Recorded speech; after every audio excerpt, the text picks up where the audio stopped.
प्राचीन शिव मंदिर भड़मेली में भागवत कथा का विशेष दिन। हिमाचल प्रदेश जिला हमीरपुर के ग्राम पंचायत टिब्बी मझोक सुल्तानी के प्राचीन शिव मंदिर भड़मेली में महाशिवरात्रि पर्व के अवसर पर भक्तिमय माहौल, भजन कीर्तन से गूंजा मंदिर। कथावाचक त्रिलोक गोस्वामी जी। शिव मंदिर भड़मेली में उमड़ा शिव भक्तों का जन सैलाब। शिव आराधना के महापर्व महाशिवरात्रि में शिव में हो गया है। हमें ये मालूम है, हमें ये इसकी जानकारी नहीं। हमने तो आपसे प्रेम किया है, हमने तो आपको बस चाहा है। आप हमारे प्रेम के देवता हो और हम आपके भक्त हैं, पुजारी। हमने तो केवल आपसे प्रेम किया है। और अगर आपने भी हमसे प्रेम किया है, आप हमें अपना भक्त मानते हैं और आपकी तो हमें आपसे एक प्रार्थना कर रही है। हम आपसे आपके उस स्वरूप का दर्शन करना चाहते हैं जिस स्वरूप का दर्शन करने के लिए लोग तपस्या करते हैं, यज्ञ हवन करते हैं। कन्हैया, हम ये नहीं कर पाएंगे, हमें इसका ज्ञान है, तो हमें एक बार अपने उस स्वरूप का दर्शन करवाना अधिकारी पाया। आप मेरे उस स्वरूप का जरूर दर्शन कर पाओगी। सब गोपियां इंतजार कर और देखने के लिए वो कन्हैया से ये नहीं कहा, ये नहीं पूछा ये सब गुरुमा की रखने का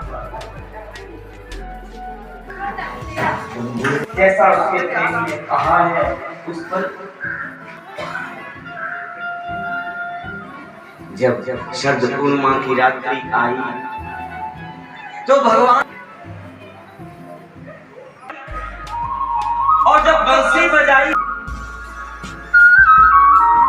तो गोपी अपना स्वरूप भूल गई के लिए तैयार हो गई।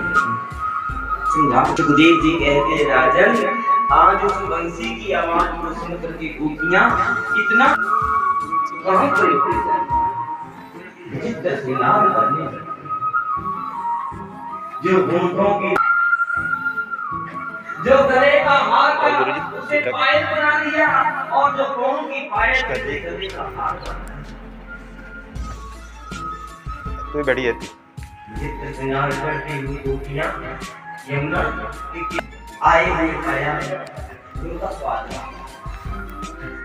महाभागा शब्द का उच्चारण करते हुए गोपियों का स्वागत किया।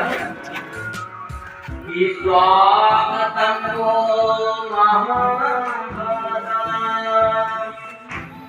प्रियं किं करवाणि स्वागतं वो ब्रजस्यामयं इस शब्द पूर्णिमा की रात आपका स्वागत। और इतना कहकर के फिर इसके बिल्कुल विपरीत चले गए, बिल्कुल उल्ट चले गए। कहने लगे, गोपियों, आपको इस समय यहाँ नहीं आना चाहिए, आपको इस समय अपने घर में। गोपियों, इंसान को कभी भी ऐसे ही जीवन जो है वो धन्य है। गोपियां भगवान उन्हें ही तो पापों के ही निर्मल होता है, स्वच्छ होता है। फिर क्या होता है? उसी के हृदय में तो क्या होता है? जिसके हृदय में भगवान वास करने लगते हैं वो फिर भगवान की भक्ति करने लगता है, भगवान की कृपा को प्राप्त करने लगता है। फिर क्या होता है? गोपियों, फिर भगवान कृपा करते करते भगवान की कृपा को प्राप्त करता करता वो भगत एक दिन भगवान का साक्षात्कार, भगवान उसे अपना साक्षात्कार करवा।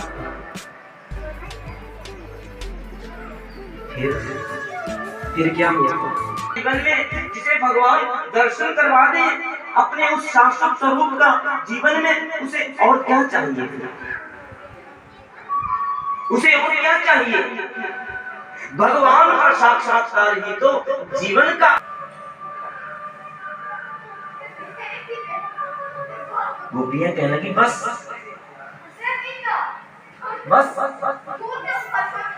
अगर भगवान का साक्षात्कार ही जीवन का परम लक्ष्य है तो वो साक्षात्कार तो हम कर ही रही हैं, वो दर्शन तो हम भगवान का कर ही रही हैं। हमारे भगवान हमारे सम्मुख खड़े हैं, हमारे सामने खड़े हैं, हमें दर्शन दे रहे हैं, तो फिर इतना लंबा चक्कर लगाने की क्या जरूरत है? इतना लंबा घूमने की क्या आवश्यकता है? अगर भगवान का साक्षात्कार ही जीवन का श्रेष्ठ लक्ष्य है तो वो तो हम कर ही रही हैं। जब गोपियों के मुख से भगवान कृष्ण ने ये सुना, जान गए, समझ गए, गोपियां मुझे पहचानती हैं, गोपियां मुझे पहचानती हैं मैं कौन हूं। तो फिर गोपियों के संग भगवान कृष्ण ने रास और महारास करा। पहले रास हुआ, उसके बाद महारास। क्या अंतर है रास और महारास? रास महारास में क्या अंतर है बंधुओं? ये रास महारास कोई नाच लीला नहीं, कोई नाच लीला नहीं है। रास महारास के माध्यम से भगवान ने हमें भागवत में ये